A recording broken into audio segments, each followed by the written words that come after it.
সাউবান রাদিয়াল্লাহু আনহু হাদিসের বর্ণনাকারী সাহাবী, তিনি বলেছেন, আল্লাহর নবী বলেছেন, ইসাবাতান মিন উম্মতি আহরাজাহুমাল্লাহু মিনান নার, আমার উম্মতের দুটি দলকে আল্লাহ তাআলা জাহান্নাম থেকে মুক্তি দিয়েছেন, তাদের জন্য আল্লাহ তাআলা জান্নাত ওয়াজিব করে দিয়েছেন। কথা বুঝে থাকলে বলেন কয়টা দল?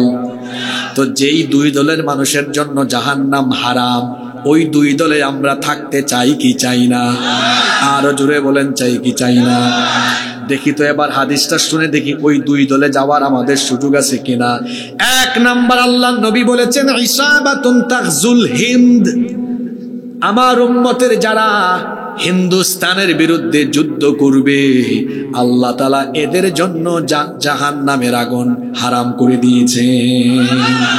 হাদিসটার কথা আবার বলি, ইসাবাতুন তাগজুল হিন্দ, আমার উম্মতের যে সকল লোকেরা, যে মুসলমান হিন্দুস্তানের যুদ্ধে অংশগ্রহণ করবে, তার জন্য আল্লাহ জাহান্নামের আগুন হারাম করে দিয়েছে।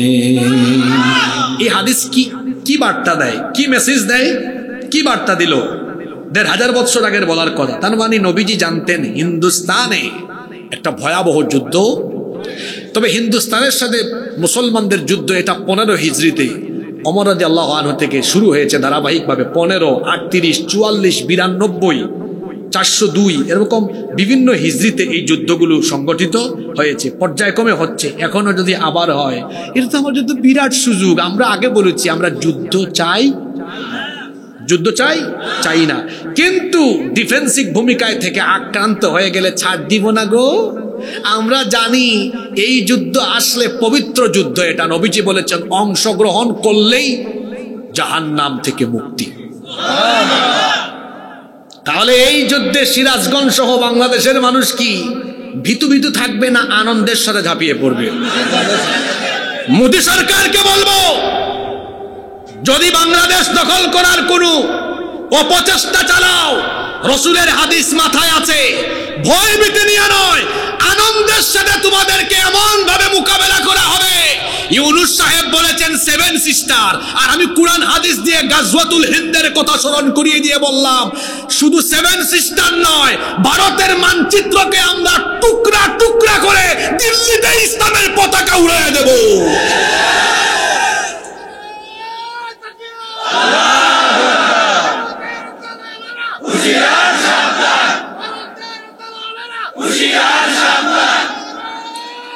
শুধু দালাল নয়, শুধু দালাল নয়, ভারতও সাবধান হোক। কারণ গাজওয়াতুল, সবাই বলেন গাজওয়াতুল হিন্দুস্তানের সাথে যে যুদ্ধ হবে, এই যুদ্ধকে আমরা ভয় করি না। আরে আমরা ভয় করব কেন? উহারা চাহুক, আমার জাতীয় কবি বলেছেন, উহারা চাহুক দাসের জীবন, আমরা শহীদি দরজা চাই, নিত্য মৃত্যু ভিতরা, মুরা মৃত্যু কোথায় খুঁজে বেড়াই। আল্লাহু আকবার। নবীজি বলেছেন, আমার উম্মতের দুইটা দল জাহান্নাম থেকে মাফ পাবে। সুবহানাল্লাহ। এক দল যারা কাদের বিরুদ্ধে যুদ্ধ করবে? জোরে, কার বিরুদ্ধে? আরেক দল বাকি আছে না? আরেক দলকে আল্লাহর নবী বলেছেন, ইসাবাতুন তাকুনু মা ঈসা ইবনে মারইয়াম আলাইহিস সালাম। আরেক দল হলো যারা ঈসা আলাইহিস সালামের সৈন্য হবে, ঈসা আলাইহিস সালামের সাথে থাকবে। আমরা জানি পৃথিবীর একজন নবীর এখনো মৃত্যু হয় নাই, ইন্তেকাল হয় নাই, সেই নবীর নাম হলো ঈসা আলাইহিস সালাম। যদিও খ্রিস্টানদের আকীদা হলো তারা ঈসা আলাইহিস সালামকে শুলে চড়িয়ে হত্যা করেছে, কিন্তু যাকে তারা শুলে চড়িয়ে হত্যা করেছে তিনি ঈসা ছিলেন না, ওই ব্যক্তি ছিল মিসা। এটা ঈসা ছিল না, এটা ছিল যে সৈন্যরা ঘরে ঢুকেছিল তাদের মধ্যে একজনকে ঈসা নবীর রূপ দিয়েছেন কে? আর ঈসা নবীকে আল্লাহ আসমানে উঠাইছেন। তার কারণ হলো দুইটা কারণ। একটা কারণ আল্লাহ তাকে হেফাজত করলেন, 2 নম্বর কারণ হলো ঈসা নবী আল্লাহর কাছে দোয়া করেছেন, আল্লাহ শেষ নবী তো আমার পরেই আসবেন, তুমি যদি আমাকে তার উম্মত বানাতা তাহলে আমার মনের আশা পূরণ হয়ে যেত। আল্লাহ বললেন যাও, মনের আশাটা পূরণ করে দিলাম, তোমারে আমি নবীও বানালাম, মৃত্যু না দিয়ে লম্বা হায়াত দিয়ে বাঁচিয়ে রাখবো, যাতে করে শেষ নবীর উম্মত আমি তোমাকে বানাতে পারি। সেই ঈসা নবী শেষ নবীর উম্মত হিসাবে কিছুদিন পরেই আসবেন সিরিয়াতে। কোন দেশে? সিরিয়া। এটার অনেক ফজিলত আছে। আজকে আমার ফেসবুক পেজে স্টেজে উঠার আগে কয়েকটা হাদিস পোস্ট করলাম সিরিয়ার ফজিলত। আল্লাহ রসুল বলেছেন সিরিয়া হচ্ছে আরদুল মাহশারি ওয়াল মানশার, এটা হবে কিয়ামতের ময়দান। আল্লাহ নবী বলেছেন এই সিরিয়া হবে কিয়ামতের আগে মুসলিম বিশ্বের হৃৎপিণ্ড। সিরিয়া হবে, আল্লাহ নবী বলেছেন সিরিয়া হবে কিয়ামতের আগে ক্ষমতার হেডকোয়ার্টার। সিরিয়া থেকে গোটা বিশ্ব শাসন করা হবে। ইমাম মাহদি আসবেন, ইমাম মাহদি গোটা পৃথিবী শাসন করবেন, আর সেই গোটা পৃথিবীর ক্ষমতার কেন্দ্রবিন্দু, তার হেডকোয়ার্টার, হেড অফিস হবে কোথায়? ঈসা আলাইহিস সালাম আসবেন কোথায়? সিরিয়ার কোথায়? আল্লাহ নবী বলেছেন সিরিয়ার পূর্ব দিকের সাদা গম্বুজওয়ালা একটি মসজিদে ফজরের নামাজের সময় 2 জন ফেরেশতার কাঁধের উপরে ভর করে মসজিদের ছাদে তিনি অবতরণ করবেন। ইমাম মাহদি নামাজের ইমামতির জন্য যাবেন, একামত হয়ে যাবে, তাকায় দেখবেন, তিনি দেখেই চিনে ফেলবেন, দাড়ি থেকে ঠক ঠক করে পানি পড়ছে, দেখেই চিনবেন, বলবেন আসেন আপনি ইমামের জায়গায় দাঁড়ান।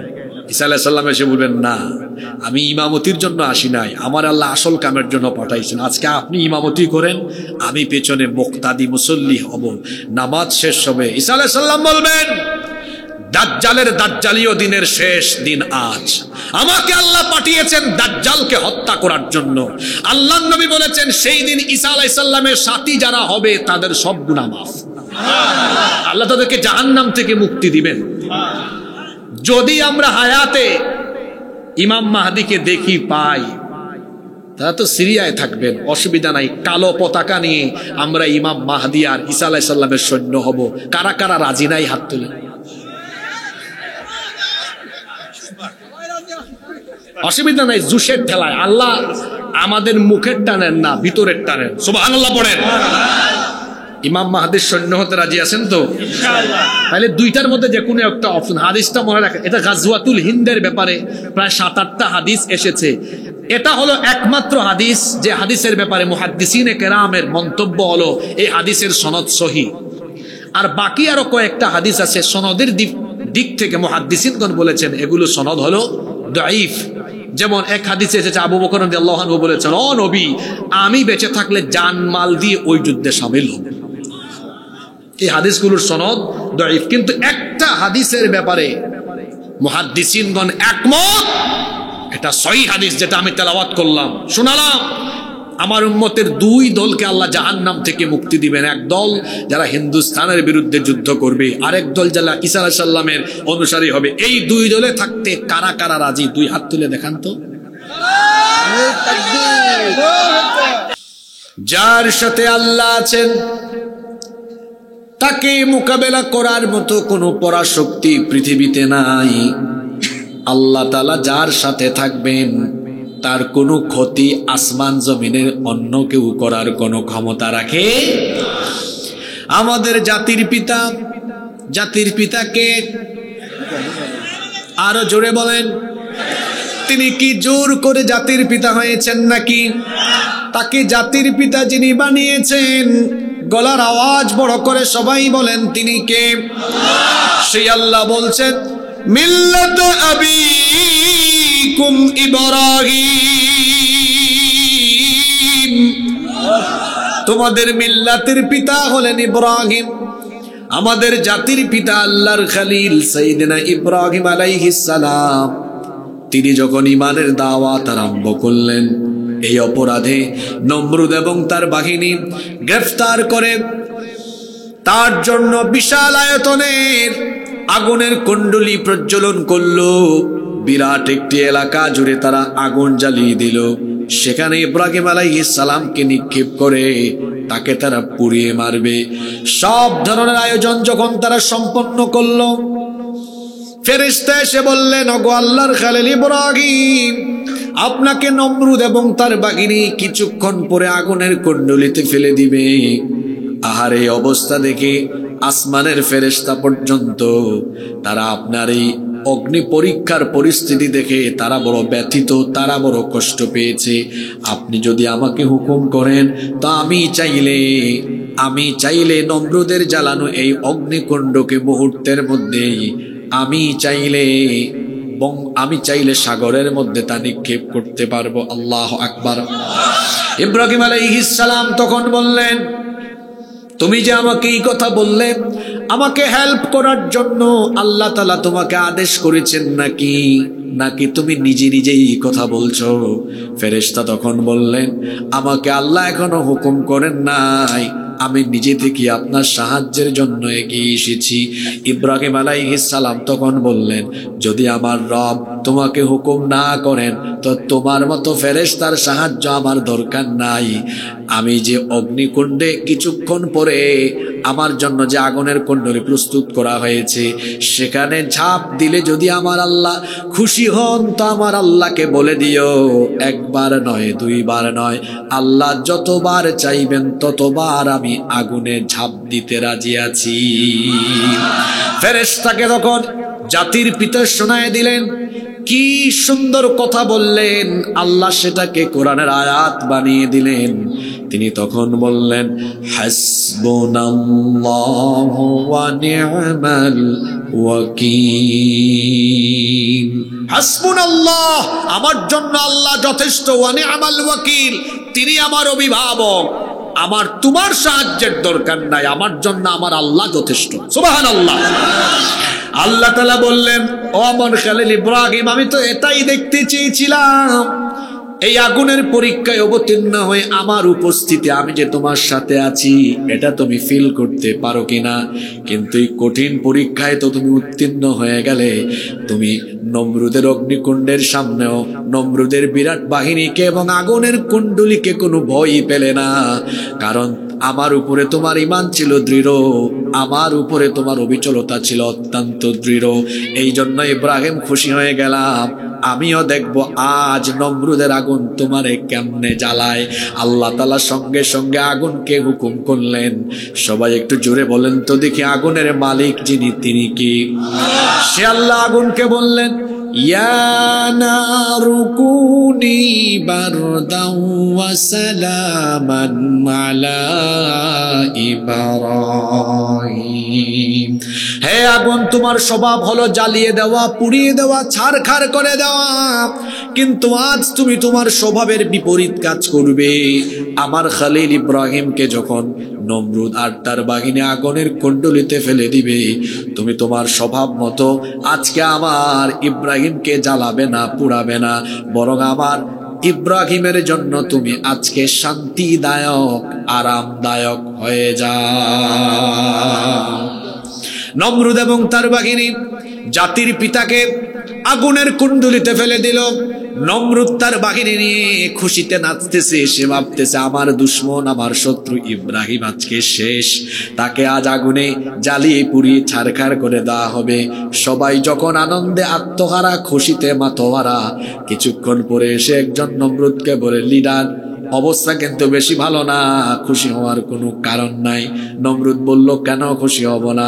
আজকে আমার জন্য খুশির দিন, আমার জন্য আনন্দের দিন।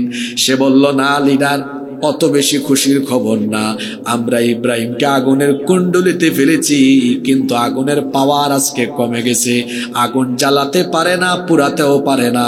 তাকায়া দেখেন, আগুন আজকে ইব্রাহিমের জন্য ফুল বাগান হয়ে গিয়েছে। নমরুদের জ্বালানো বিশাল অগ্নিকুণ্ড জাতির পিতার কোনো ক্ষতি সাধন করতে পারে নাই, কারণ জাতির পিতার সাথে যিনি ছিলেন, চিৎকার করে সবাই বলেন, তিনি কে? সে আল্লাহ যার সাথে থাকবেন ওই ব্যক্তিকে কেউ কোনো ক্ষতি করতে পারবে না, ওই ব্যক্তিকে দুনিয়ার কেউ মোকাবেলা করতে পারবে। ওইদিকে আল্লাহর নবী সাইয়েদনা মুসা আলাইহিস সালাম তার উম্মত নিয়ে বড় টেনশনে। উম্মত নিয়ে বড় পেরেশানিতে আছেন, কারণ অত্যাচারী স্বৈরাচারী জালেম শাসক ফেরাউন মুসা নবীর উম্মত বনি ইসরাইলের উপরে অবর্ণনীয় মাত্রায় জুলুম নির্যাতন নিষ্পেষণ চালাচ্ছে। তিনি তার উম্মতের নাজাতের জন্য পেরেশান। এমন সময় আল্লাহ একদিন তাকে বললেন, আজকে রাতের বেলা তোমার উম্মত নিয়ে মিশর ত্যাগ করো, হিজরত করে অন্যত্র রওনা করো। আল্লাহ নবী মূসা আলাইহিস সালাম তিনি আল্লাহর হুকুম মোতাবেক তার উম্মত বনি ইসরাইলকে নিয়ে অজানা গন্তব্যে রওনা করলেন। এই খবর ফেরাউনের কানে চলে গেল। ফেরাউনও তার বাহিনী নিয়ে পেছন থেকে ধাওয়া করলো। সারা রাত চলতে চলতে দিনের আলো যখন ফুটে উঠলো, মুসা নবী তার উম্মত নিয়ে এমন জায়গায় এখন সামনে যাওয়া যাচ্ছে না, কারণ সামনে লোহিত সাগর। কিছুক্ষণ সেখানে অবস্থান করার পরে পেছন দিকে তাকায় দেখলেন পিছনে ফেরাউনের বাহিনী। অধৈর্য এই উম্মত বনি ইসরাইল তখন মুসা নবীকে বলল, হে মুসা, কোথায় তুমি আমাদেরকে নিয়ে আসলে? এই বুঝি নাজাতের পথ? এটা তো নাজাতের পথ নয়, এটা হলো মরণের পথ। এখন সামনে গেলেও মরণ, পিছনে গেলেও মরণ, কোথায় যাব আমরা? তাকায় দেখো, আমাদের কারো হাতে কোনো তীর নাই, বল্লম নাই, তলোয়ার নাই, কোনো অস্ত্র নাই, কিছুই নাই। ওই দেখে দেখো ফেরাউনের বাহিনীর হাতে অস্ত্র শস্ত্রের অভাব নাই, তাদের সাথে সব আছে, আমাদের সাথে কিছুই নাই। কঠিন এই মুহূর্তে মুসা নবী এমন কথা তার উম্মতদেরকে বললেন, সেই কথা আল্লাহর এত ভালো লাগলো, আল্লাহ তার কথাটাকে কোরআনে কারিমে উঠায় দিলেন। মুসা নবী তখন বললেন, আমার উম্মত বনি ইসরাইল শোনো, কে বলেছে আমাদের সাথে কেউ নাই? অবশ্যই আমাদের সাথে এক শক্তিমান, মহা সর্বশক্তিমান সত্তা আছেন, তোমরা সেটা উপলব্ধি করতে পারছো না। মুসা নবী তখন উম্মতকে বললেন, কাল্লা ইন্না মাইয়া রাব্বি সায়াহদিন। কখনো নয়। ইন্না মাইয়া রাব্বি, কে বলেছে আমাদের সাথে কেউ নাই? নিশ্চয়ই আমাদের সাথে আমাদের রব আছেন। তিনি কে? সায়াহদিন, খুব তাড়াতাড়ি তিনি আমাদেরকে নাজাতের পথ দেখায় দিবেন। বলেন তো দেখি, মুসা নবীর উম্মতের কোনো অস্ত্র শস্ত্র ছিল না, ওইদিকে ফেরাউনের সব ছিল। ফেরাউনের সব থাকা সত্ত্বেও সেই দিন কি ফেরাউন মুসা নবী এবং ইমানদারদেরকে মোকাবেলা করতে পেরেছিল নাকি? আমি দুর্বল ইমানদার দেখতে পারি না, একদম দেখতে পারি না। কথা ভালো করে জবাব দিবেন, মনোযোগ দিয়ে শুনবেন আর বলবেন, মুসা নবীর উম্মতকে ফেরাউন সেদিন মুকেছে? আপনি কি শুধু শুনেন না একটু বুঝে বুঝে শুনেন? কত বড় কথা। এদিকে সবার অস্ত্র আছে। কি অস্ত্র? মরণাস্ত্র, দল্লি মাইরা ফেলতে পারবে এমন মরণাস্ত্র আছে না? এদের কাছে কিছু আছে? তো মুসা নবীর উম্মত বলতেছে, আমরা আজকে শেষ, কচু কাটা করে ফেলবে ফেরাউন। আমাদের সাথে কিছু নাই, ওদের সাথে সব আছে। মুসা নবী বলছেন, আমাদের সাথে এমন একজন আছেন যা তাদের নাই। আমাদের সাথে যিনি আছেন তিনি কে? সে আল্লাহ বললেন, মুসা, তোমার ঈমান দেখে আমার বড় ভালো লাগলো, যাও রাস্তা বানায় দিলাম, এই রাস্তা দিয়া সাগর ক্রস করো। আর ফেরাউনের বাহিনীকে আজ তুমি আর তোমার উম্মত মোকাবেলা করার দরকার নাই। আজকে তোমার উম্মতকে আমি আল্লাহ নাজাত দিব এবং ফেরাউনের বাহিনীকে আমি আল্লাহ আজ নিজে শায়েস্তা করব। আল্লাহু আকবার। সে আল্লাহ ফেরাউনের দল বলকে লোহিত সাগরে চুবায়া চুবায়া তাদেরকে আল্লাহ ধ্বংস করে দিয়েছেন। সেই আল্লাহর শক্তি, সে আল্লাহর ক্ষমতা এখনো আছে না নাই? তাহলে বোঝা গেল আল্লাহ যার সাথে আছেন তার ক্ষতি কেউ করতে পারে। আরো একটি ঘটনা শোনানোর পরে আমি এই আয়াতের গভীরে আপনাদেরকে নিয়ে প্রবেশ করব। অনেকে মনে করছেন, হুজুর আপনি আজকে এই আয়াত কেন আলোচনার জন্য নির্ধারণ করলেন? 5-7 মিনিট পরে বুঝবেন এই আয়াত কেন চুজ করেছি। আপনার ইমানের ব্যাটারি যে একেবারে কমতে কমতে ব্যাটারি যে ডাউন হয়ে গেছে, আজকের আয়াত আপনার ইমানের ব্যাটারিকে লুট করে দিবে ইনশাআল্লাহ। আল্লাহর নবী, আমাদের প্রিয় নবী রাহমাতাল লিল আলামিন মুহাম্মাদুর রাসূলুল্লাহ, সবাই আমার সাথে পড়েন সাল্লাল্লাহু আলাইহি ওয়াসাল্লাম। মক্কায় কাফের মুশরিকদের কঠিন জুলুম নির্যাতন নিষ্পেষণ এর সম্মুখীন যখন হয়ে গেলেন, আল্লাহর হুকুমে হিজরতের আদেশ পাওয়ার পরে তিনি এবার তার সফর সাথী আবু বকর সিদ্দিক রাদিয়াল্লাহু আনহুকে নিয়ে তিনি রাতের অন্ধকারে মক্কা ত্যাগ করলেন, হিজরতের উদ্দেশ্যে রওনা করলেন। পথ চলতে চলতে ফজরের ওয়াক্ত হয়ে যাচ্ছে, এমন সময় আবু বকর রাদিয়াল্লাহু আনহু বললেন, ওগো আল্লাহর হাবিব, দিন শুরু হতে চলেছে, যদি সূর্য উঠে যায় আর আমরা এভাবেই পথ চলতে থাকি, কাফেরদের নজর আমরা এড়াতে পারবো না, তারা ধরে ফেললে আমাদেরকে কঠিন শাস্তির সম্মুখীন করবে, চলেন আমরা এই গারে সূরে অবস্থান নেই। তারা তখন ফজরের ঠিক আগ মুহূর্তে গারে সূরের মধ্যে অবস্থান নিলেন। এত ছোট একটি গুহা, খুবই সংকীর্ণ, এই সংকীর্ণ গুহায় তারা যখন অবস্থান নিলেন, দিনের বেলা কাফিরের দল এই গুহার একেবারে কাছাকাছি চলে আসলো। আবু বকর রাদিয়াল্লাহু আনহু তিনি তখন বললেন, ওগো আল্লাহর নবী, মনে হয় আজ আমরা ধরা পড়ে গিয়েছি, কারণ এটা এত ছোট আর সংকীর্ণ গুহা, আমরা একটু মাথা উঁচু করে বসলে উপর থেকে দেখা যায়, কাছে আসলে পরে গুহার ভেতরে কে আছে তা বোঝা যায়, সম্ভবত কিছুক্ষণের মধ্যে আমরা ধরা পড়ে যাব। আমরা সংখ্যায় কম, তারা সংখ্যায় বেশি, ওদের কাছে অস্ত্র শস্ত্র সব আছে, আমাদের সাথে তো কিছুই নাই। আল্লাহ নবী তখন তার হিজরতের সাথী আবু বকর রাদিয়াল্লাহু আনহুকে এমন এক কথা বললেন, আল্লাহর এই কথাটা এত ভালো লাগলো, আল্লাহ এটাও কোরআনে কারিমে উঠাইয়া দিলেন। আল্লাহর নবী তখন আবু বকর রাদিয়াল্লাহু আনহুকে বললেন, আবু বকর, কে বলেছে আমরা দুইজন? কে বলেছে আমরা আমাদের সাথে আর কেউ নাই? আমরা দুইজন নয়, আমাদের সাথে আরো একজন আছেন। তিনি বলে দিলেন, লা তাহজান ইন্নাল্লাহা মা'না, ভয় পেও না, নিশ্চয়ই আমাদের সাথে আছেন কে? আল্লাহ। মহিলার মতো না, পুরুষ মানুষের মতো বলেন, আমাদের সাথে আছেন কি? আল্লাহ। তিনটা ঘটনা থেকে তিনটা আয়াত তেলাওয়াত করে কি বোঝাতে চাইলাম? ইব্রাহিম নবীর কাহিনী বললাম, আল্লাহ ছিলেন, আগুন পুরাইতে পারে নাই। মুসা নবীর কাহিনী বললাম, আল্লাহ ছিলেন, ফেরাউন মারতে পারে নাই, উল্টা মরেছে। নবীজির কাহিনীটা টান দিলাম, দুইজন ছিলেন, গুহায় অবস্থান নিয়েছেন, কাফিররা কাছে এসেছে, ধরতে পারে নাই, সাথে ছিলেন কে? আল্লাহ। সে আল্লাহ যার সাথে থাকবেন, সেই মুসলমানকে মোকাবেলা করার শক্তি দুনিয়ার কারোর মধ্যেই থাকবে না। বসেন, ওনারে বসান।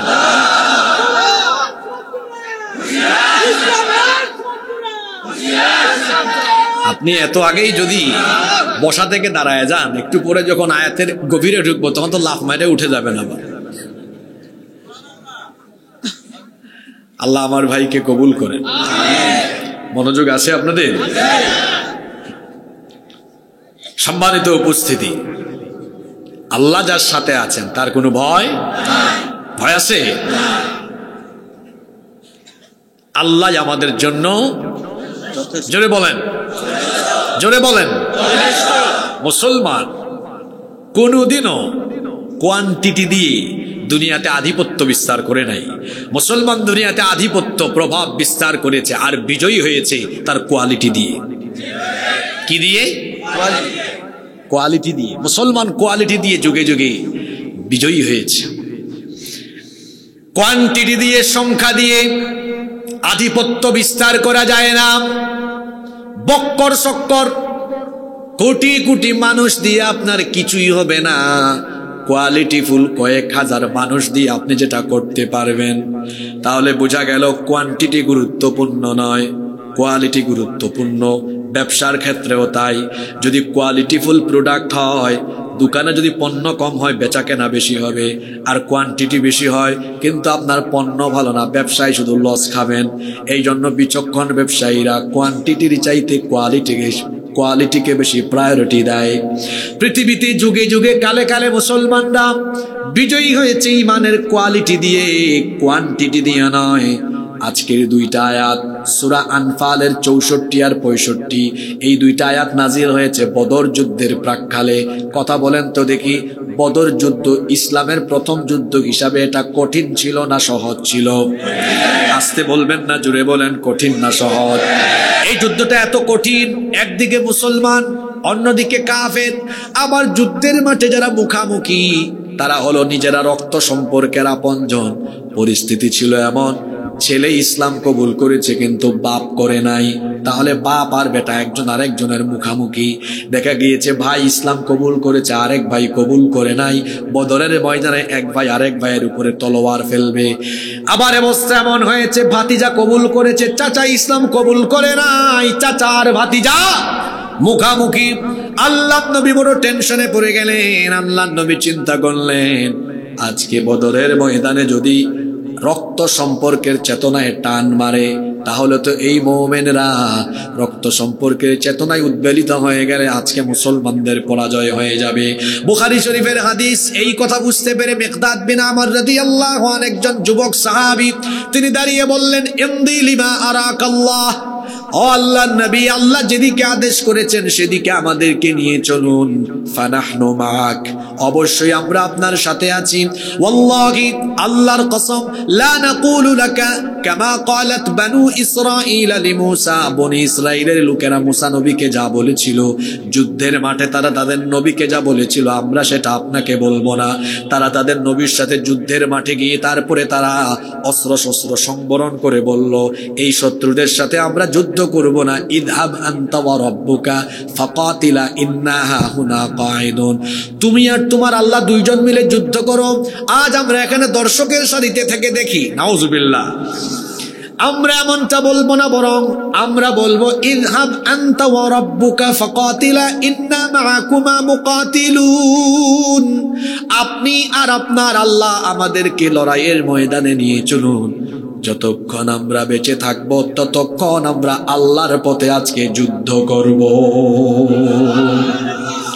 আল্লাহ নবী খুশি হয়ে গেলেন, বললেন, ঠিক আছে, এই যদি তোমাদের মনের অবস্থা হয়, আজকে তোমাদের কোনো ভয় নাই, তোমাদের কোনো টেনশন নাই। মনে মনে ভাবছো তোমরা সংখ্যায় কম, ওরা সংখ্যায় বেশি, অসুবিধা নাই। সংখ্যায় কম থাকলেও বিজয়ী হওয়া যাবে যার সাহায্য আসলে। জোরে বলেন, তিনি কি? সে আল্লাহ কত সুন্দর করে কোরআনে কারীমে স্মরণ করিয়ে দিচ্ছেন। কোরআনে কারীমের 3 নম্বর সূরা, সূরা আলে ইমরানের 123 নম্বর আয়াতে আল্লাহ তাআলা বলছেন, ওয়ালাকাদ নাসারাকুমুল্লাহু বিবাদরিন ওয়া আনতুম আযিল্লাহ ফাত্তাকুল্লাহা লাআল্লাকুম তাশকুরুন। আর অবশ্যই আল্লাহ তোমাদেরকে বদরে সাহায্য করেছেন যখন তোমরা ছিলে হীনবল, যখন তোমাদের সংখ্যা ছিল কম, তোমরা ছিলে মাত্র 313, তারা ছিল 1000। আর তোমাদের উভয়ের পরিস্থিতি এমন ছিল, এক গ্রুপের সব আছে আর এক গ্রুপের কিছু নাই। ভালো করে শোনেন, এক গ্রুপের 1000 সেনাবাহিনী, সবার ট্রেনিং আছে, প্রশিক্ষণ আছে, এরা প্রশিক্ষণপ্রাপ্ত, আর এরা প্রশিক্ষণপ্রাপ্ত নয়। কাফিরের দল, এদের কাছে উট বেশি, ঘোড়া বেশি, মুসলমানদের উটও কম, ঘোড়াও কম, কারণ তখন তো যুদ্ধের বাহনে ছিল উট এবং ঘোড়া। এইদিকে কাফিরের অস্ত্র শস্ত্র বেশি, আর মুসলমানদের অস্ত্র আছে কয়েকটা, তাও ভাঙাচোরা, আর বেশিরভাগের হাতে আছে গাছের ডাল, আর এদের কাছে হলো তীর, বল্লম, তলোয়ার। সংখ্যায় বেশি, অর্থবল, জনবল, সৈন্যবল, রসদ, সব দিক থেকে তারা এগিয়ে, মুসলমানরা সব দিক থেকে পিছিয়ে। কাফিরদের সবকিছু বেশি বেশি, আর মুসলমানদের সবকিছু আরো জোরে বলেন। কিন্তু মুমিনদের একটা জিনিস ছিল যেটা কাফিরদের নাই, সেটার নাম হলো ঈমান। জোরে বলেন, সেটার নাম কি? এই ঈমানি অবিচলতার কারণে আল্লাহ তাআলা বললেন, ও হাবিব, এত টেনশন কিসের? আপনার সাথে, আপনার এই সাহাবীদের সাথে, বদরি সাহাবীদের সাথে অস্ত্র শস্ত্র, তাদের ট্রেনিং নাই, প্রশিক্ষণ নাই, অস্ত্র নাই, কিন্তু আমি আল্লাহ তো তাদের সাথে আছি। আরো আসতে বলেন সুবহানাল্লাহ। আজকে কি আমার সাহায্য যথেষ্ট নয়, আমি আল্লাহ যদি ফেরেশতা পাঠাই তাহলে কি সেটা আপনার জন্য যথেষ্ট হবে না? পরের আয়াতে নবীজি বললেন, সাহাবীরা শোনো শোনো, আল্লাহ কোরআনে এটা উঠায়া দিলেন, ইল তাকুলু লিল মুমিনিনা আলাইয়াকফিয়াকুম আইয়ুমিদ্দাকুম ربكم بثلاثة آلاف من الملائكة منزلين। স্মরণ করুন যখন আপনি ইমানদারদেরকে বলেছিলেন তোমাদের কিছুই নাই, ওদের সব আছে, কিন্তু এটা কি তোমাদের জন্য যথেষ্ট নয় যে আল্লাহ তাআলা তোমাদেরকে আজকে 3000 ফেরেশতা পাঠায়া এই যুদ্ধে আল্লাহ তোমাদেরকে সাহায্য করবে? এবার আমাকে বলেন তো, আল্লাহ তাআলা কি এই যুদ্ধে মুমিনদেরকে সাহায্য করেন নাই? আসতে বলবেন না, জোরে বলেন, আল্লাহ কি করেন নাই? দেখুন, আমি আপনাদেরকে সূরা আনফালের 12 নম্বর আয়াতটা তেলাওয়াত করে শোনাই। আল্লাহ যখন মুমিনদেরকে যুদ্ধে বিজয়ের জন্য ওয়াদা দিলেন, এই ওয়াদাটা কেমনে বাস্তবায়ন করলেন? ইয ইউহি রাব্বুকা ইলাল মালাইকাতি আন্নী মাআকুম ফাসাব্বিতুল্লাযীনা আমানু সাউলকি ফি কুলুবিল্লাযীনা কাফারুর রু'বা ফাদরিবু ফাওকাল আ'নাকি ওয়াদরিবু মিনহুম কুল্লা বানান। আল্লাহ বলছেন, স্মরণ করুন যখন আপনার রব ফেরেশতাদেরকে ডেকে বললেন, আমি আমার নবীকে ওয়াদা দিয়েছি বদরে আজ আমি তাকে সাহায্য করব, তোমরা নেমে যাও, আমি তোমাদের সাথে আছি, যুদ্ধের ময়দানে গিয়ে এমন অবস্থান নাও ফাতাব্বিতুল্লাযীনা আমানু, যাতে করে ঈমানদাররা যুদ্ধের ময়দানে একেবারে দৃঢ়ভাবে দাঁড়িয়ে থাকে, কাফেররা যেন পিছু হটাতে না পারে। আল্লাহু আকবার। কোরআনে কারীমের শব্দ চয়নের নমুনাটা কত চমৎকার হতে পারে দেখুন। আল্লাহ বলছেন সাউলকি ফি কুলুবিল্লাযীনা কাফারুর রু'ব, আল্লাহ বললেন যাও ফেরেশতারা নামো, আমি কাফেরদের অন্তরে ভয় ঢুকায়া দিব। আমি যখন তাদের অন্তরে ভয় ঢুকায়া দিব, ফাদরিবু ফাওকাল আনাক, দেখেন আল্লাহ কি বলছেন, ফাদরিবু ফাওকাল আনাক, তোমরা নামো, নেমে গিয়ে আমার মুমিনরা কাম করার আগে তোমরা কাম করো। কি করবা? ফাদরিবু ফাওকাল আনাক, প্রত্যেকটা কাফিরের গর্দানের উপরে আঘাত করে মাথা আলাদা করো। আল্লাহু আকবার। ফাদরিবু ফাওকাল আনাক, গর্দানের উপরে আঘাত করে মাথা আলাদা করতে থাকো। ওয়াদরিবু মিনহুম কুল্লা বানান, জুরায় জুরায় মারো। এখন এই যে আল্লাহ এই আদেশ দিলেন ফেরেশতাদেরকে, জুড়ে বলেন কাকে? কোন যুদ্ধে? জোরে বলেন কোন যুদ্ধে? কাকে আদেশ দিলেন? কিসের আদেশ? কিসের আদেশ? মারার আদেশ। এবার আসেন তো ফেরেশতা ঠিক মতো কুপাকুপি করছে কিনা এটা একজন কাফিরের মুখ থেকে শুনি, আর আরেকজন বদরি সাহাবীর মুখ থেকে শুনি। আবু জেহেলের পুলার নাম ছিল ইকরিমা, আবু জেহেলের ছেলের নাম কি?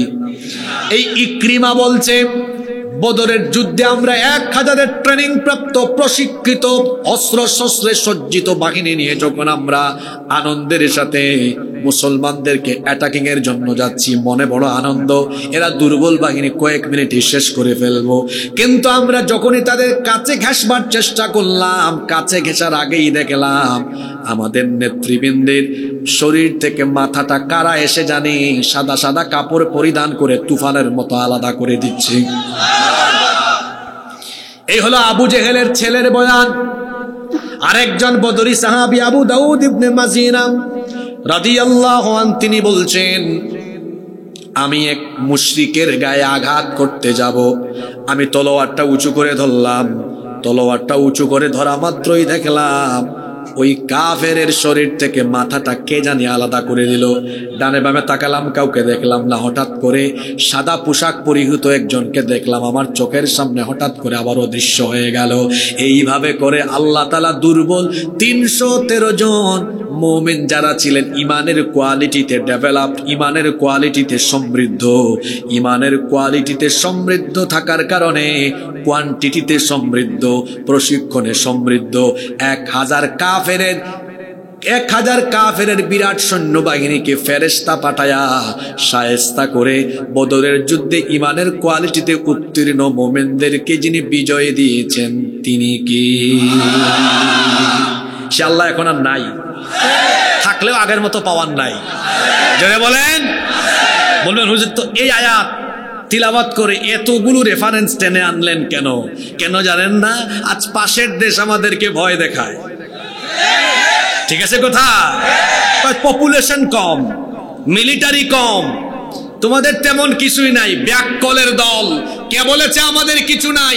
আমাদের এমন জিনিস আছে যা তোমাদের নাই। আমাদের ঈমান আছে, তোমাদের ঈমান নাই। এই ঈমানের কোয়ালিটিতে 14 কোটি মুসলমান যদি নিজেকে ডেভেলপ করে দাঁড়িয়ে যায়, ভারত কেন গোটা পৃথিবী তাদেরকে মোকাবেলা করতে পারবে না।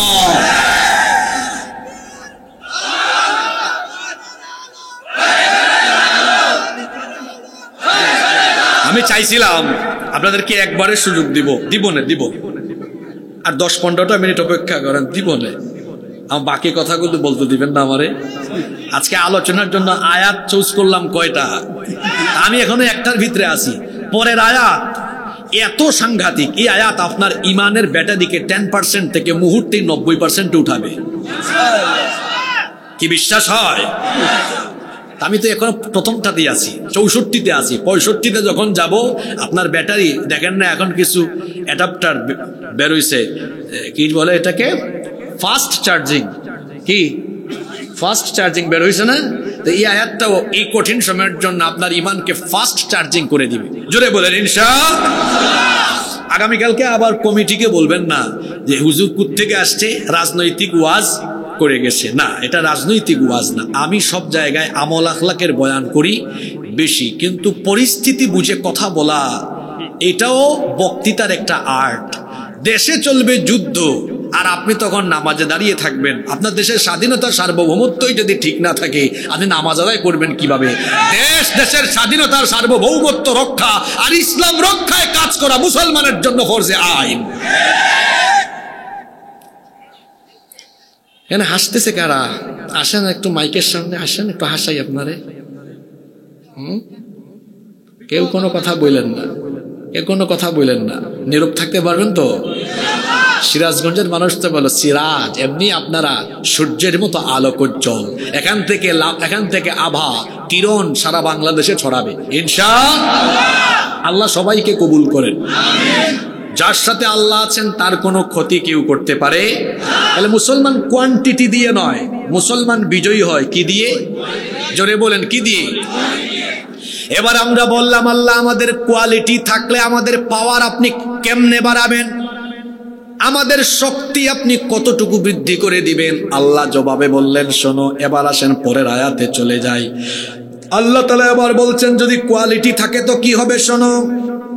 আল্লাহ তাআলা কত সুন্দর করে আমাদেরকে বলছেন ইয়া আইয়ুহান নাবিয়্যু হাররিদিল মুমিনিনা আলাল কিতাল।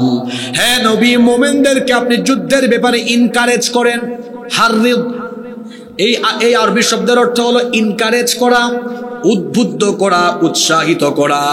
হে নবী, হাররিদুল মুমিনিনা আলাল কিতাল, মুমিনদেরকে যুদ্ধের ব্যাপারে, লড়াইয়ের ব্যাপারে আপনি উৎসাহিত করেন। কারণ যুদ্ধ কোনো ভয় ভীতির নাম নয়। মুসলমানরা যেন যুদ্ধের কথা শুনলে আনন্দিত হয়। কারণ মুসলমান যুদ্ধে অবতীর্ণ হলে তার জন্য সুখবর আছে দুইটা। জোরে বলেন কয়টা? এক নম্বর সুখবর হলো যদি এই যুদ্ধে সে অবতীর্ণ হয় তার শক্তি আল্লাহ নিজে বাড়িয়ে দিবেন, আল্লাহ তারে সাহায্য করবেন, এই ওয়াদাকার। দুই নম্বর কারণ মুসলমান এই কারণে খুশি হবে, যুদ্ধে যদি তার জীবনও চলে যায় হারানোর কিছু নাই। যুদ্ধে যদি তার জীবন চলে যায় বিনা হিসাবে, বিনা বিচারে শহীদ হিসাবে আল্লাহ তাকে জান্নাত দান করে দিবেন। এজন্য আল্লাহ বলছেন ও নবী, মুমিনদেরকে যুদ্ধের ব্যাপারে আপনি উৎসাহিত করেন। যদি 2024 সালে যদি কোরআন নাজিল হওয়ার কোনো সিস্টেম থাকতো, তাহলে আমার মনে হয় আল্লাহ আয়াতটা এইভাবে নাজিল করতেন, যুদ্ধের কথা শুনলে ভয় পেও না, তোমরা উৎসাহিত হও, উদ্বুদ্ধ হও। তার কারণ হলো তোমাদের যদি ইমানি কোয়ালিটি থাকে, শক্তি আমি আল্লাহ কেমনে বাড়ায়া দিব শুনেন। ইয়াকুম মিনকুম 20 সাবিরুনা ইয়াগলিবু মিআতাইন। যদি যুদ্ধের ময়দানে অবিচল থাকা, দৃঢ় থাকা, তোমাদের সংখ্যা মাত্র 20 জন হয়, এমন শক্তি তোমাদেরকে আমি দিব, 200 জনকে তোমরা 20 জন মোকাবেলা করতে পারবে। হ্যাঁ না, আলেম ওলামারা আছেন, খায়বার যুদ্ধের কথা জানেন না? আলী রাদিয়াল্লাহু আনহু একটা কি হাতে নিয়েছিলেন? কপাট। কপাট, এই কপাটকে কয়েকজন লাগে আলগাইতে, অথচ নবীজি বললেন আজকে আল্লাহ খায়বারের বিজয় তোমার হাতে দিবেন। ওই দিন আল্লাহ তার শরীরে এত শক্তি দিয়েছেন, এক হাতে তলোয়ার, আরেক হাতে কপাট নিয়ে একদম ঠিসঠাস, বুঝছেন তো? যুদ্ধ শেষ হওয়ার পরে আলী রাদিয়াল্লাহু আনহু ওই কপাট যখন আলগাইতে যাবেন, একটু আলগাইতে পারেন। তিনি শরম পাইছেন। মুসলমানরা কিভাবে যে মনে হয় এই বীরত্বের কথা মিথ্যা। আল্লাহর নবী বললেন এটা মিথ্যা নয়, যখন আমার আলী কাফেরদের মোকাবেলা ঈমান নিয়ে দাঁড়িয়েছে, আল্লাহ তার শরীরে এই শক্তি দান করেছেন। জুলাই আগস্টে এত শক্তি এদেশের মানুষ কোথা থেকে পেয়েছে? এই শক্তির উৎস কি? কথা বলেন, চিন্তা করেন ব্যাপারটা। গুলি দাঁড়াইলেই গুলি করে, কথা বলাও যায় না, দাঁড়ালেই গুলি করে দেয়, ধরে নিয়ে আয় না ঘরে ঢুকায় দেয়। এরপরেও এদেশের ছাত্র জনতা বুক ভরা সাহস, ইমানি চেতনা আর দেশপ্রেম নিয়ে যখন দাঁড়িয়েছে, আল্লাহ তাদেরকে সাহায্য করেছেন। আমার দেশে কিছু ব্যাককল পাওয়া যায় এখন, আমি এদেরকে ব্যাককল বলি, মাস্টার মাইন্ড খুঁজি। উনি প্ল্যান মেকার, উনি মাস্টার মাইন্ড। কিসের মাস্টার মাইন্ড? এখানে সফলতা যার সাহায্যে এসেছে তিনি কে? জোরে বলেন, তিনি কে? আল্লাহ বলছেন ইমানি কোয়ালিটি নিয়ে যদি দাঁড়াও, 20 জনের গায়ে এত শক্তি দিব, 200 জনকে মোকাবেলা করতে পারবে। মোল্লার কথা না, আল্লাহর কথা। বাড়িতে গিয়ে আজকে 64-65 নাম্বার আয়াত এভাবে খুলে তর্জমা সহ পড়বেন, ইমানের ব্যাটারিটারে চার্জ দিবেন ইনশাআল্লাহ। আয়াত কিন্তু শেষ না। এরপরে আল্লাহ বলছেন ওয়া ইয়াকুম মিনকুম মিআতুন ইয়াগলিবু আলফাম মিনাল্লাযীনা কাফারু বিআন্নাহুম কওমুল লা ইয়াফকাহুন। আর ইমানি কোয়ালিটিতে সমৃদ্ধ মুসলমানের সংখ্যা যদি 100 হয়, তাহলে এমন শক্তি দিব 100 জন 1000 জনকে পরাজিত করে দিবে। দেখি বলেন তো, 20 জনে 20 জনে এইদিকে মানুষ বেশি, বলেন 20 জনে 100 জনে ভাগ করলে একজনের ভাগে পড়ে কয়জন? বলেন, একটা অঙ্ক করতেছি, কয়জন? এই হিসাবটা কি আমার নিজের মন গড়া না কোরআনের? জোরে বলেন। তাহলে বাংলাদেশকে তারা যে হুমকি দেয় 14 কোটি 5 মিনিটে কাভার করে ফেলবো, শেষ করে ফেলবো, ব্যাককলের দল। এখানে 20 কোটি মানুষ আছে, 14 কোটি মুসলমান আছে, কিন্তু এক একজন মুসলমান ইমানি কোয়ালিটি নিয়ে দাঁড়ালে একজন থাকে না, একজন হয় 10 জন। তো 14 কোটিকে 10 দিয়ে গুণ করলে হয় কত? জোরে বলেন। তোদের জনসংখ্যা 130, এর মধ্যে 30 কোটি আমাদের জাত। জোরে বলেন কি? 30 গুণ 10 300 কোটি, আর এইদিকে 140 কোটি, 440 কোটি।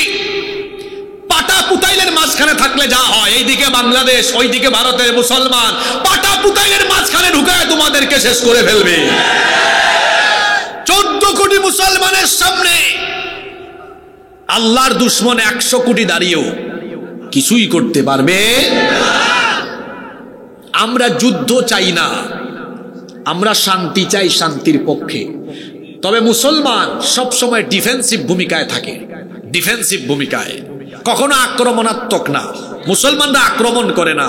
তবে আমরা শান্তিপ্রিয় হলেও আমরা কিন্তু বড় তেজস্বী, আমরা বীরের জাত। আক্রান্ত হলে কাউকে ছাড় দেই না, আমরা কাউকে আগে মারতে যাই না। কিন্তু আপনি আমাকে আঘাত করবেন, থাপ্পড় লাগাবেন, আর আমি মাথা নিচের দিকে দিয়ে বসে থাকবো। মুসলমানের স্বভাবে মন নয়। মুসলমান তো বীরের জাতি, মাথা উঁচু করে দাঁড়ালে পায়ের তলায় পড়ে থাকা লাগবে। আজ ভারত বাংলাদেশের সাথে যে উত্তেজনাকর পরিস্থিতি সৃষ্টি করেছে তার জন্য তারা নিজেরা দায়ী। কিরকম? 5ই আগস্টের পর থেকে আজ 8 ডিসেম্বর পর্যন্ত তারা তাদের মিডিয়ায় মিথ্যাচার, অপপ্রচার একচেটিয়া চালিয়ে দুই দেশকে আজ এই উত্তেজনাকর পরিস্থিতির সম্মুখীন করেছে। 5 আগস্টের পর থেকে তাদের মিডিয়ায় অপপ্রচার হয়েছে বাংলাদেশে নাকি হিন্দুদের বাড়িঘর, অমুসলিমরা এখানে নাকি নির্যাতিত বাড়িঘর পুড়ায় দেওয়া হচ্ছে। এই কথাটা কি বাস্তবিক সত্য? বাস্তবতা হলো এদেশে হিন্দুরা সংখ্যা ধরে আছে, বরং বিপরীত চিত্র ভারতে। সেখানে মুসলমানরা সংখ্যালঘু হিসাবে অত্যন্ত নির্যাতিত অবস্থায় আছে।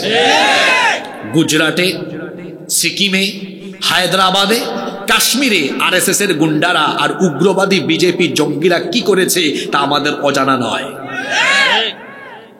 গত সপ্তাহে তো 4 জন ভাইকে মসজিদে তারা হত্যা করেছে। আমার দেশকে গৃহযুদ্ধের দিকে ঠেলে দেওয়ার জন্য তারা তাদের 5 গোলামদেরকে সাথে নিয়ে অসৎ উদ্দেশ্যে বিভিন্ন পরিকল্পনা করে এই বাংলাদেশকে অস্থিতিশীল করার সব ধরনের অপচেষ্টা করছে। কিন্তু আমরা ঐক্যবদ্ধ থাকলে তাদের প্রত্যেকটি কূটকৌশল এবং ষড়যন্ত্রকে আমরা ব্যর্থ করে দিব ইনশাআল্লাহ। সর্বশেষ, আপনারা আছেন না ঘুমাই গেছেন? আমি খুব জরুরি কিছু কথা বলবো, মনোযোগ থাকা লাগবে, থাকবে তো?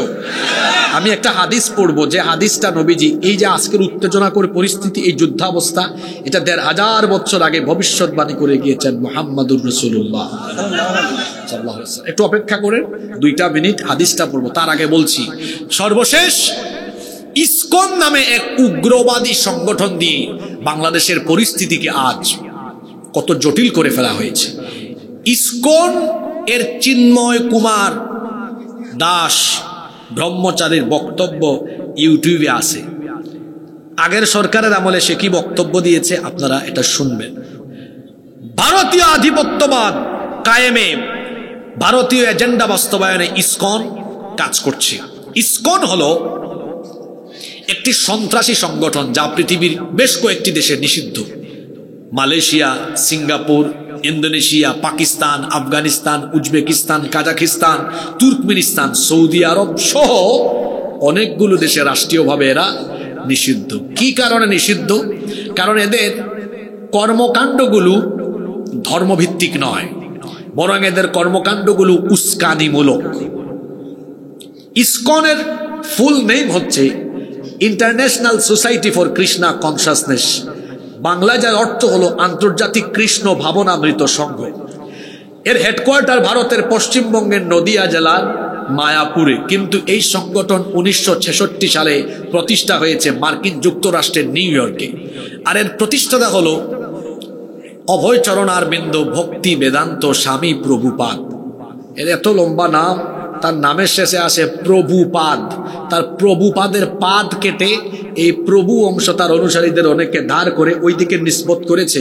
এজন্য তার অনুসারী অনেকের নামের শেষে প্রভু আছে। চিন্ময় জানেন না আপনারা? ওইখান থেকে এটা ধার করে আনা, কর্জ করে আনা, ওইদিকে নিসবত করেছে। নিসবত বুঝেন তো, আলেমরা আছেন এখানে, নিসবত সম্পর্কযুক্ত করেছে ওই দিকে। শুনেন এবার, আশ্চর্যজনক তথ্য হলো যে ব্যক্তি এই সংগঠন প্রতিষ্ঠা করেছে সে হিন্দুদের শিক্ষালয়ে পড়াশোনা করে নাই, পড়াশোনা করেছে খ্রিস্টানদের চার্চে। বলা হয় এটি নাকি হিন্দুদের ধর্মীয় সংগঠন, কিন্তু বাস্তব কথা হলো এটা হিন্দু লেবাসধারী ইহুদি নিয়ন্ত্রিত সংগঠন। এই সংগঠনের মূল চেতনা হলো পৃথিবীকে মুসলমান মুক্ত করো। বুঝে থাকলে বলেন, পৃথিবীকে কি মুক্ত করো? মুসলমান। এটা কাদের চেতনা? ইসকনের চেতনা। কাদের চেতনা? এই জন্য তারা দেখবেন ভারত সহ বাংলাদেশেও অনেক সময় হত্যাকাণ্ড এমন ভাবে ঘটিয়েছে, প্রকাশ্যে দিবালুকে। গত সপ্তাহে চট্টগ্রামে এই যে সাইফুল ইসলাম আলিফ, সে আর আমি একই বিশ্ববিদ্যালয়ের ছাত্র। সে যে ইউনিভার্সিটিতে পড়াশোনা করেছে, আমি ওই ইউনিভার্সিটি থেকে পড়াশোনা শেষ করেছি। দিনের বেলা অ্যাডভোকেট সাইফুল ইসলাম আলিফ আমার ভাইটাকে প্রকাশ্যে দিবালুকে যেভাবে এরা কুপিয়ে হত্যা করেছে, এদের এই কর্মকাণ্ড দেখে মনে হচ্ছে মানুষ হত্যা, গু হত্যা, তারা বলে গরু হত্যা, প্রাণী হত্যা মহাপাপ, কিন্তু যেমনে মানুষ মারে কাজ কারবার দেখে মনে হয় মানুষ হত্যা তাদের কাছে পুণ্যের কাজ, সওয়াবের কাজ। দিনের বেলা যেভাবে আমার এক ভাইকে দিবালুকে মানুষের সামনে কুপিয়ে হত্যা করেছে, এর থেকে প্রমাণ হয় এই ইসকন, এই সংগঠনটি হলো গুন্ডা পান্ডা আর সন্ত্রাস লালন পালনকারী একটি জঙ্গিবাদী দল। এই জন্য সরকারকে আমরা আহ্বান করব, জঙ্গিবাদী উগ্রবাদী চরমপন্থী সংগঠন হিসাবে বাংলাদেশে রাষ্ট্রীয়ভাবে ইসকনকে নিষিদ্ধ করতে হবে। শুধু তাই নয়, এই হত্যাকাণ্ডে যারা সম্পৃক্ত গ্রেফতার করার পরে দ্রুত ট্রাইব্যুনালে বিচার আরম্ভ করে প্রত্যেক আসামিকে ফাঁসির কাস্টে ঝুলাতে হবে। সম্মানিত ভাইয়েরা, এই চিন্ময় কুমারকে ধরেছে, আইনজীবী হত্যা হয়েছে। উচিত ছিল ভারত সরকার থেকে বিবৃতি দিলে আইনজীবী হত্যার ব্যাপারে দুঃখ প্রকাশ করা, না, তারা চিন্ময়ের ব্যাপারে বিবৃতি দিয়েছে, আইনজীবী হত্যার ব্যাপারে দুঃখ প্রকাশ করে নাই। ভারতের পররাষ্ট্র মন্ত্রণালয় এই বিবৃতি দিয়ে প্রমাণ করেছে তারা গুন্ডা পান্ডা আর সন্ত্রাসীদেরকে লালন পালন করে। আগরতলায় আমাদের উপহাই কমিশনকে হামলা করেছে, উপহাই কমিশনে হামলা করেছে। তারপরে ওইদিকে উগ্রবাদী হিন্দু বিজেপি উগ্রবাদী নেতা শুভেন্দু বেনাপুল পেট্রোপোল সীমান্তে সমাবেশ করে বলেছেন, আমরা সীমান্ত অবরোধ করব, কোনো পণ্য বাংলাদেশে ঢুকতে দিব না। আজকে থেকে 8-9 দিন আগের কথা, সেই দিন আমি শরীয়তপুরে মাহফিলে, ওই দিনই আমি তার বক্তব্যের জবাবে বলেছিলাম, শরীয়তপুর সহ গোটা বাংলাদেশের প্রত্যেকটি নাগরিককে আমি বলবো, চুপ করে বসে থাকুন। তার আলু, তার পেঁয়াজ, তার চিনি সীমান্তে সে আটকায় রাখুক, তার আলু তার পেঁয়াজ ওখানে পচে যাক। দেখবেন 1 সপ্তাহ পরে এমনিতেই বাংলাদেশের মানুষের পা ধরবে। এই বক্তব্য দেওয়ার 7 দিন পরেই দেখেন নাই গত পরশু দিন সেখানে কি হচ্ছে, বাংলাদেশিদের জন্য পণ্য ছাড় দেওয়া হবে। ভারতের কলকাতার এক টিভি চ্যানেলের সাংবাদিক রাস্তায় একজনকে ধরেছে, সে বলেছে খুব কষ্ট হচ্ছে আমাদের, আধা পেট খেয়ে আছি গো। আমি এটা শুনে বললাম আরো কিছুক্ষণ সবর করে, না খায়া মরে যাবেন গো। তাদের রফতানি বাণিজ্যের আয়ের বেশিরভাগ অংশ বাংলাদেশ থেকে যায়। যদি বাংলাদেশের মানুষ তোমাদের থেকে পণ্য না কিনে, তোরা না খায়া মরে যাবি। এমনিতেই নাই টয়লেট। বিবিসি বলছে 60 কোটি মানুষ, ভারতের জনসংখ্যার 60 কোটি মানুষ খোলা জায়গায় পায়খানা করে। এটা বিবিসির রিপোর্ট। কত কোটি? আর মমতা ব্যানার্জি ওইদিকে বলছেন, দাঁড়ান আপনার নিয়ে একটু বলি, আপনি পাইচা গেছেন, আপনার দেশে আমাদের মতো হুজুর নাই, কারণ আমাদের দেশের হুজুররা কিন্তু সব অন্যায়ের প্রতিবাদ করে। হ্যাঁ, বিবিসি বলেছে, বিবিসির প্রতিবেদনটা, হ্যাঁ, আপনি প্রায় 100 কোটি টাকার উপরে স্যানিটাইজেশন থেকে দুর্নীতি করেছেন। আপনার কলকাতার মানুষকে, আমি নিজে 2017 সালে একবার ওই যে দক্ষিণ 24 পরগনায় মাহফিলে গিয়েছি, বুঝছেন তো, রাতের বেলা মাহফিল শেষ করে মসজিদ পাশে ইস্তিনজা করে বাড়িতে ঢুকেছে। সকালবেলা ওই যে নেতাজি সুভাষচন্দ্র বসু এয়ারপোর্ট থেকে ফ্লাইট হবে ঢাকায়, তো আমি ওই বাড়িতে অবস্থান নিলাম। ফজরের আজানের সময় উঠছি, ওই বাড়ির ছেলে ও কলকাতা ইউনিভার্সিটিতে পড়ে, তারে বললাম আমাকে একটু ওয়াশরুমে নিয়ে যাও। তো সে বললো হুজুর আসেন, ঘর থেকে বাইর করলো। তো আমি ভাবলাম আমাদের দেশেও তো অনেক গ্রামে টয়লেট অনেকের বাড়ির বাহিরে থাকে, থাকতে পারে এরকম, কিন্তু হে খালি আমার নিয়ে হাঁটে। আমি বলি ভাই কই যান? কই হুজুর যাচ্ছি তো। না জঙ্গলে না, শোনেন, যাইতে যাইতে হঠাৎ করে বলে হুজুর আমি দাঁড়ায় আছি, আপনি সুজাচ্ছ, আপনি যান ওখানে গিয়ে আপনি দেখবেন টয়লেট আছে। আমি ভাবছি সত্যি মনে হয় আছে। অনেকক্ষণ আগাইছি, আগাই দেখি কিছুই নাই। আমি ফিরে এসে বললাম ভাই দেখি তো কিছুই পাইলাম না। কয় হুজুর কেন, আপনি দেখেন নাই এই টাইমে অনেকেই কাম সারে? আমি বললাম রে তুই আমার খেজুর ভাবছো, তো আমি তো হুজুর, আমি এই কাম করবো কিভাবে? কয় হুজুর আমাদের এখানে এইভাবেই কাম সারে। বললাম ভাই দরকার নাই, তুই আমার নিয়ে মসজিদে যা। আমি মসজিদে গেলাম, গিয়ে সেখানে ইস্তিনজা করে ওযু করে নামাজ আদায় করলাম। এই হলো ওদের অবস্থা। তোদের নাই টয়লেট, স্যানিটাইজেশন ব্যবস্থা ভালো না। এখন আমার দেশের মানুষকে চিকিৎসার জন্য আর পণ্য রফতানিতে বাধা দিয়ে তোদের পরিণতি তোরা নিজেরাই এত ভয়ঙ্কর করবি, না খাইয়া তোরা মরে যাবি। গত সপ্তাহে আমার বাংলাদেশি অসুস্থ মানুষের উপরে তোমরা মানসিক টর্চার চালিয়েছ, বলেছ ভারতীয় পতাকাকে প্রণাম করে চিকিৎসা নিতে হবে। সেখানে রোগী কমে গিয়েছে, এখন বাংলাদেশিরা যাচ্ছে না। এখন দেখছেন 30% 50% ডিসকাউন্ট বাংলাদেশিদের জন্য, আলাদা হেল্পলাইন। বাংলাদেশের মানুষ এভাবে যদি আর কয়েকটা মাস ওখানে না যায়, আমার বিশ্বাস কুত্তার বাকালেজ এমনি সোজা হয়ে যাবে। অন্যদিকে আমি আরেকটা কথা আমার চিকিৎসক ভাইদেরকে বলবো, চিকিৎসক ভাই বোনদেরকে, মেডিকেল সায়েন্সের যে বই পড়ে ভারতীয়রা ডাক্তার হয়েছে, মেডিকেল সায়েন্সের সেম বই পড়ে আপনারাও ডাক্তার হয়েছে। আমি মনে করি আমার দেশের ডাক্তাররা আরো মেধাবী। শুধুমাত্র যদি আন্তরিকতা আপনারা চিকিৎসা ব্যবস্থায় বাড়াতে পারেন, ভারতের চাইতে উন্নত চিকিৎসা বাংলাদেশে দেওয়া যাবে। আমি আমার চিকিৎসক ভাই বোনদেরকে অনুরোধ করব, আপনারা দেশপ্রেমে উদ্বুদ্ধ হয়ে মানবতার সেবায় নিজেদেরকে উদ্বুদ্ধ করুন। আল্লাহ তাদেরকে কবুল করেন। কষ্ট হচ্ছে আপনাদের? এবার আসি আসল কথায়। এই উত্তেজনাকর পরিস্থিতি ভারতের মিডিয়া তৈরি করে এখন তারা কি বলতেছে? এখন দেখবেন ওদের দেশের কিছু মিডিয়া আছে, এখানে দেখবেন সাংবাদিকরা ব্যাং যেমন লাফায় তারাও তেমনি খালি লাফায়।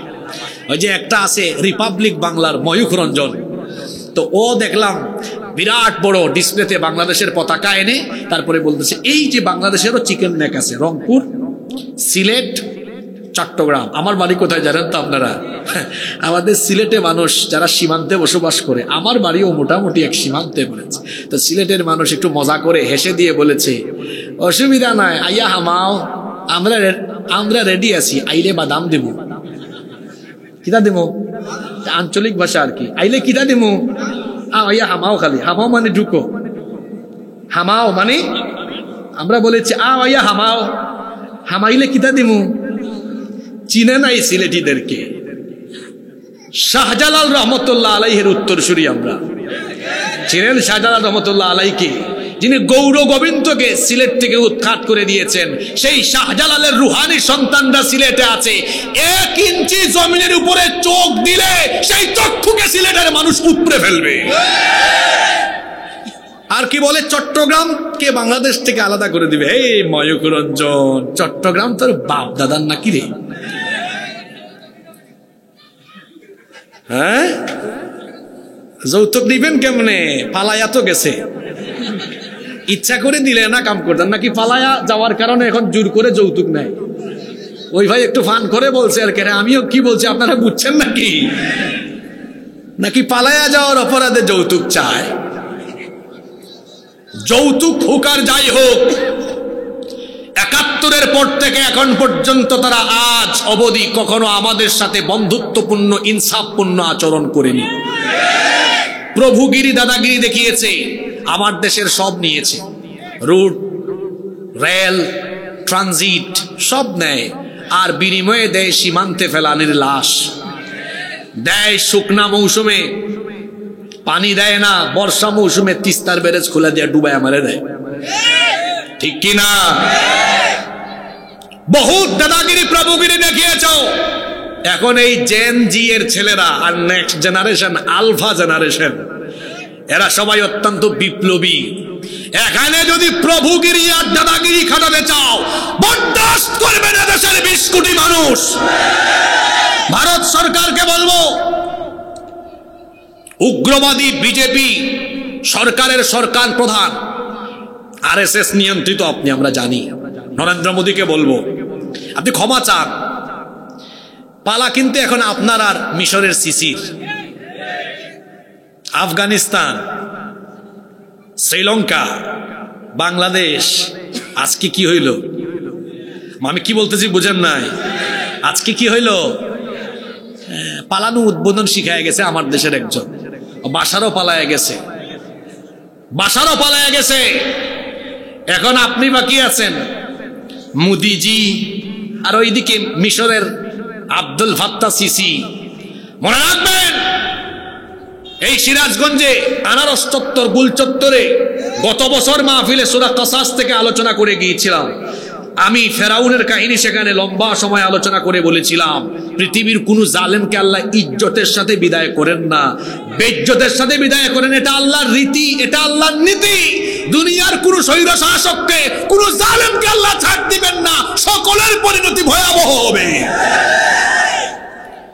মোদিজিকে বলবো ক্ষমা চান বাংলাদেশের মানুষের কাছে। হাই কমিশনে হামলা হয়েছে, আপনার সরকার ক্ষমতায়, বাংলাদেশকে নিয়ে কটাক্ষ করেছেন। আমার দেশের পলাতক ব্যক্তিকে সেখানে আশ্রয় দিয়ে যা মন চায় তাই করছে।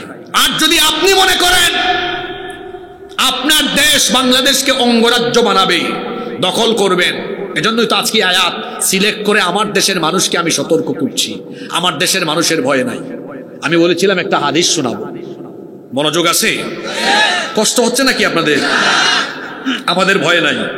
কেন ভয় নাই?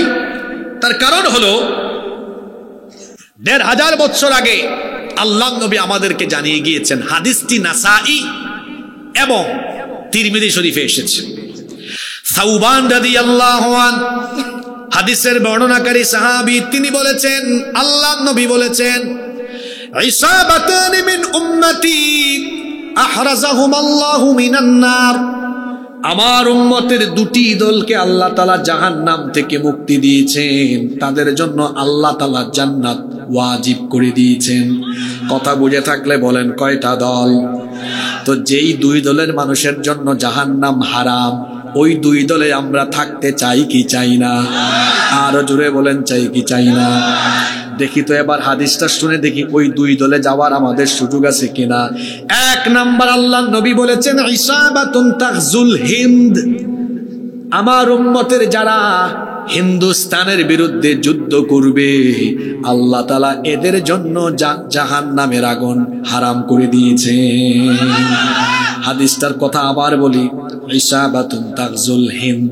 আমার উম্মতের যে সকল লোকেরা, যে মুসলমান হিন্দুস্তানের যুদ্ধে অংশগ্রহণ করবে, তার জন্য আল্লাহ জাহান্নামের আগুন হারাম করে দিয়েছে। এই হাদিস কি বার্তা দেয়, কি মেসেজ দেয়, কি বার্তা দিল?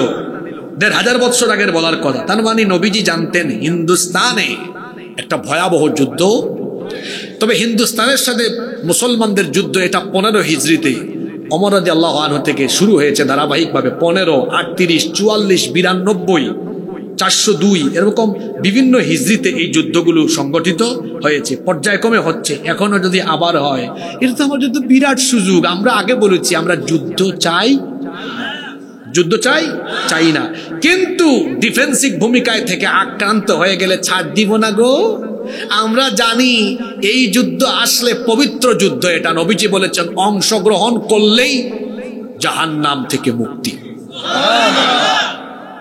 তাহলে এই যুদ্ধে সিরাজগঞ্জ সহ বাংলাদেশের মানুষ কি ভীতু ভীতু থাকবে না আনন্দের সাথে ঝাঁপিয়ে পড়বে? মোদী সরকারকে বলবো, যদি বাংলাদেশ দখল করার কোনো অপচেষ্টা চালাও, রসুলের হাদিস মাথায় আছে, ভয় ভীতি নিয়ে নয়, আনন্দের সাথে তোমাদেরকে এমন ভাবে মোকাবেলা করা হবে।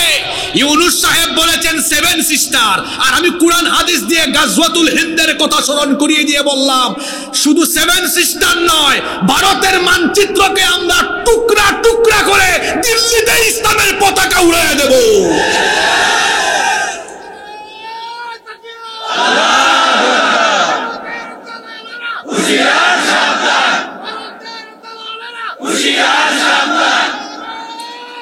শুধু দালাল নয়, শুধু দালাল নয়, ভারতও সাবধান হোক।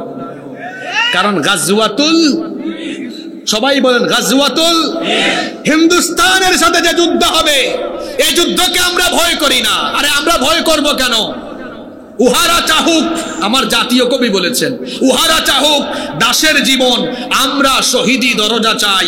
নিত্য মৃত্যু ভিতরা, মোরা মৃত্যু কোথায় খুঁজে বেড়াই। আল্লাহু আকবার। নবীজি বলেছেন আমার উম্মতের দুইটা দল জাহান্নাম থেকে মাফ পাবে। সুবহানাল্লাহ। এক দল যারা কাদের বিরুদ্ধে যুদ্ধ করবে? জোরে, কার বিরুদ্ধে? আরেক দল বাকি আছে না? আরেক দলকে আল্লাহর নবী বলেছেন ইসাবাতুন তাগজু ইসাবাতুন তাকুনু মা ঈসা ইবনে মারইয়াম আলাইহিস সালাম। আরেক দল হলো যারা ঈসা আলাইহিস সালামের সৈন্য হবে, ঈসা আলাইহিস সালামের সাথে থাকবে। আমরা জানি পৃথিবীর একজন নবীর এখনো মৃত্যু হয় নাই, ইন্তেকাল হয় নাই, সেই নবীর নাম হলো ঈসা আলাইহিস সালাম। যদিও খ্রিস্টানদের আকীদা হলো তারা ঈসা আলাইহিস সালামকে শুলে চড়িয়ে হত্যা করেছে, কিন্তু যাকে তারা শুলে চড়িয়ে হত্যা করেছে তিনি ঈসা ছিলেন না, ওই ব্যক্তি ছিল মিসা। এটা ঈসা ছিল না, এটা ছিল যে সৈন্যরা ঘরে ঢুকেছিল তাদের মধ্যে একজনকে ঈসা নবীর রূপ দিয়েছেন কে? আর ঈসা নবীকে আল্লাহ আসমানে উঠাইছেন। তার কারণ হলো দুইটা কারণ। একটা কারণ আল্লাহ তাকে হেফাজত করলেন, দুই নাম্বার কারণ হলো ঈসা নবী আল্লাহর কাছে দোয়া করেছেন, আল্লাহ শেষ নবী তো আমার পরেই আসবেন, তুমি যদি আমাকে তার উম্মত বানাতা তাহলে আমার মনের আশা পূরণ হয়ে যেত। আল্লাহ বললেন যাও, মনের আশাটা পূরণ করে দিলাম, তোমারে আমি নবীও বানালাম, মৃত্যু না দিয়ে লম্বা হায়াত দিয়ে বাঁচিয়ে রাখবো, যাতে করে শেষ নবীর উম্মত আমি তোমাকে বানাতে পারি। সেই ঈসা নবী শেষ নবীর উম্মত হিসাবে কিছুদিন পরেই আসবেন সিরিয়াতে। কোন দেশে? সিরিয়া। এটার অনেক ফজিলত আছে। আজকে আমার ফেসবুক পেজে ওই স্টেজে উঠার আগে কয়েকটা হাদিস পোস্ট করলাম সিরিয়ার ফজিলত। আল্লাহ রসুল বলেছেন সিরিয়া হচ্ছে আরদুল মাহশারি ওয়াল মানশার, এটা হবে কিয়ামতের ময়দান।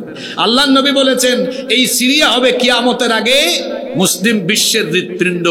সিরিয়া হবে, আল্লাহ নবী বলেছেন সিরিয়া হবে কিয়ামতের আগে ক্ষমতার হেডকোয়ার্টার। সিরিয়া থেকে গোটা বিশ্ব শাসন করা হবে। ইমাম মাহদি আসবেন, ইমাম মাহদি গোটা পৃথিবী শাসন করবেন। আর সেই গোটা পৃথিবীর ক্ষমতার কেন্দ্রবিন্দু, তার হেডকোয়ার্টার, হেড অফিস হবে কোথায়? ঈসা আলাইহিস সালাম আসবেন কোথায়? সিরিয়ার কোথায়? আল্লাহর নবী বলেছেন সিরিয়ার পূর্ব দিকের সাদা গম্বুজওয়ালা একটি মসজিদে ফজরের নামাজের সময় দুইজন ফেরেশতার কাঁধের উপরে ভর করে মসজিদের ছাদে তিনি অবতরণ করবেন। ইমাম মাহদি নামাজের ইমামতির জন্য যাবেন, একামত হয়ে যাবে, তাকায় দেখবেন, তিনি দেখেই চিনে ফেলবেন দাড়ি থেকে ঠক ঠক করে পানি পড়ছে, দেখেই চিনবেন, বলবেন আসেন আপনি ইমামের জায়গায় দাঁড়ান।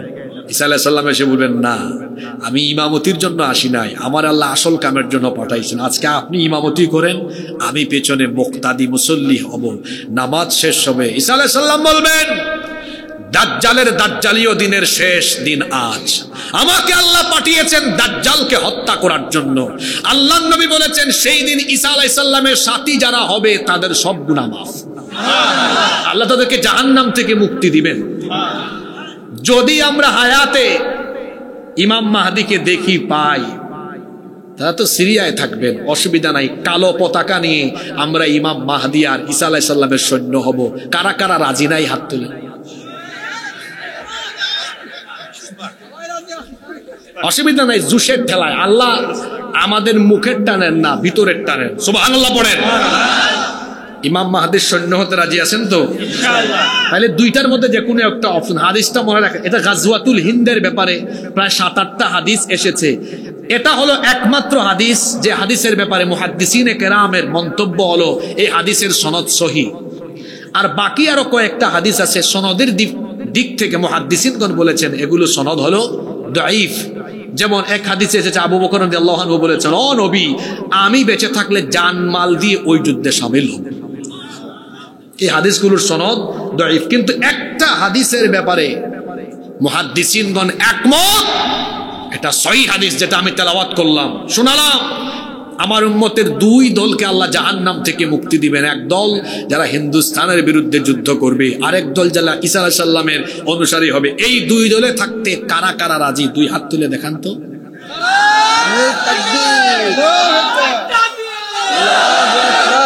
হাতগুলা উঁচা রাখেন, একটা দোয়া করে দেই। হাতগুলা উঁচা রাখেন, হতে পারে বসেন ভাই, বসেন। হাতগুলা উঁচা রাখেন, একটা দোয়া করে দেই, হয়তো বা এটা কবুল হতে পারে। আল্লাহ তুমি দেখো, আমাদের মনের তামান্না দেখো, আমরা দুইটা দলের সামিল হতে চাই। যদি আমাদের হায়াত না থাকে, দুই দলের কোনো দলের সামিল হতে নাও পারি, মনের তামান্না ছিল বিদায় তুমি আমাদের জন্য জাহান্নাম হারাম করে দিও। আমিন। হাত নামা। আল্লাহ মনেরটা নিবেন না। আজকে যারা হাত তুলে কথাটা মন থেকে বলছেন, আমার বিশ্বাস আল্লাহ তারে মাফ করে দিবেন ইনশাআল্লাহ। মন থেকে বলছেন তো ইনশাআল্লাহ। ভারত সরকার দেখেন, আমার দেশের মানুষ কিন্তু রেডি। বলবেন কি নিয়ে রেডি? অস্ত্র শস্ত্র নাই। আগেই বলেছি, ইমানি কোয়ালিটি থাকলে আমরা জাস্ট দাঁড়ায় থাকবো। শায়েস্তা করবেন কে? শায়েস্তা করবেন কে? মুসলমানকে কোয়ান্টিটি দিয়ে হারানো যায় না। আজকের আয়াত থেকে আমরা যে শিক্ষা পেলাম, সূরা আনফালের 64 আর 65 আয়াত থেকে গাজওয়াতুল হিন্দের বিষয়টা টেনে এনে আমরা যে বিষয়টি আজকে উপলব্ধি করবার চেষ্টা করলাম, তা হলো এই: কোয়ান্টিটি দিয়ে মুসলমানকে হারানো যায় না, যদি মুসলমানের কোয়ালিটি থাকে। কি থাকে? এবার আমি আপনাদের উদ্দেশ্যে গুরুত্বপূর্ণ একটি কথা বলে আপনাদেরকে নিয়ে মোনাজাত করব। আপনারা কি আমাকে 2টা মিনিট সময় দিবেন? জোরে বলেন, সময় দিবেন?